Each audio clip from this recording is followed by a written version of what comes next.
트롯 가수 영탁이 예천양조를 상대로 형사 고소한 결과가 공개됐는데요. 어떤 내용인지 알아보겠습니다.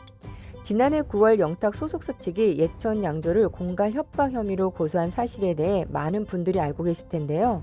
이 고소로 인해 영탁 본인 그리고 영탁의 어머니가 직접 고소인 조사까지 받은 사안으로 확정된 경찰 수사 결과가 나왔습니다. 공개된 수사 결과 통지서에는 예천양조 백구영 회장과 조 대표 모두에게 불송치 결정을 내린다는 내용이 담겨져 있었으며, 불송치 결정은 경찰이 수사 후 무혐의라고 판단될 때 검찰에 송치하지 않고 사건을 마무리하는 것을 말합니다. 결국 예천양조 측이 그 어떤 것도 잘못하지 않았음이 밝혀진 것입니다. 어쩌면 가수 영탁은 지금의 결말을 예측하고 있었던 것 같습니다. 가수 영탁 측은 예천양조가 의도적으로 영탁의 모친을 상표권 협상에 끌어들였으며 150억 원 모델료도 자의적 주장이라고 반박하면서 예천양조가 영탁 상표 사용 권한을 주장하는 것도 법리적으로 타당하지 않다고 저격했었는데요. 그러면서 예천양조 측이 영탁 모친에게 공갈 협박을 가했고 녹취와 문자 메시지 등 객관적 자료를 확보하고 있다며, 사건의 본질은 영탁의 이미지로 급성장한 기업이 모델 계약 재협상 등에 실패하자 영탁 측을 비방하며 이미지를 실추시키려는 것 그 이상도 이하도 아니다라고 강하게 주장했었습니다.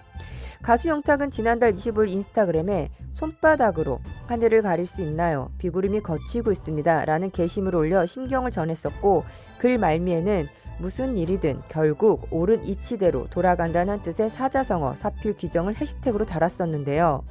얼마 지나지 않아 2021년 9월 30일 기사 난 것을 보면 가수 영탁이 사필 규정을 해시태그로 달았다가 최근 모두 삭제했다는 기사를 통해 알 수 있듯이, 게시물을 삭제한 이유는 알려지지 않았으나 최근 예천양조 측이 MBC 시사 교양 프로그램 실화탐사대를 통해 영탁 모친이 쓴 자필 메모와 계약서를 공개하면서 이를 의식한 것이 아니냐는 추측이 나오고 있었으며, 예천양조 백구영 회장은 지난 25일 방송된 실화탐사대에서 영탁 모친의 자필 메모와 계약서 원본을 공개하면서 거기에 영탁 상표 외 예천양조에서 제조 판매하는 전 제품의 출고가의 15%, 예천양조 지분 10%, 계약기간 3년 등 요구사항이 적혀있어 논란이 일파만파 커졌었습니다.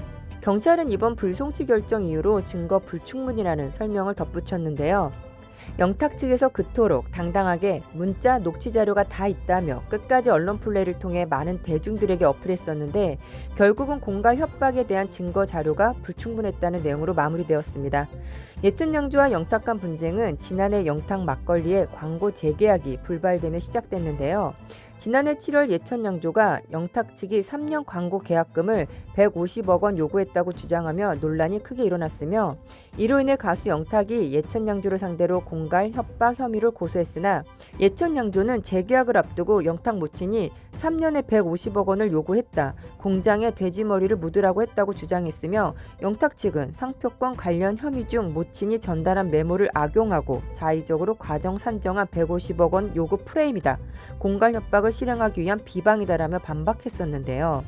양측이 150억 요구, 상표권 사용 등에 관련해 상반된 입장을 펼치며 팽팽히 맞선 가운데, 영탁 측은 지난 6일 예천양조 측을 상대로 공갈 협박 행위 등에 대해 객관적인 자료를 토대로 수사기관에 형사 고소를 제기했고, 영탁 표지의 무단 사용에 대해서는 사용 금지 및 손해배상을 청구하는 소송을 법원에 제기했다라며 법적 대응 사실을 알렸었습니다. 트롯 가수 영탁 측이 예천양조 측의 일련의 부당 행위에 대한 판단은 수사기관 및 법원의 판단에 맡기고 특별한 사정이 없는 한 예천양조 측에 의한 노이즈에 대해서는 대응하지 않을 예정이라고 밝힌 가운데, 법원에서 어떤 판단을 내릴지 관심이 쏠렸던 사건이었습니다. 트롯 가수 영탁 측은 해당 주장은 사실이 아니라고 반박했으며, 이어 예천양조가 자신들의 요구에 따라 상표권 협상을 하지 않으면 가수 영탁의 이미지에 큰 손상을 입게 할 것이고, 이를 통해 영탁은 사회에서 매장당하게 될 것이라고 공갈 협박했다며 지난해 9월 고소장을 접수했었는데요.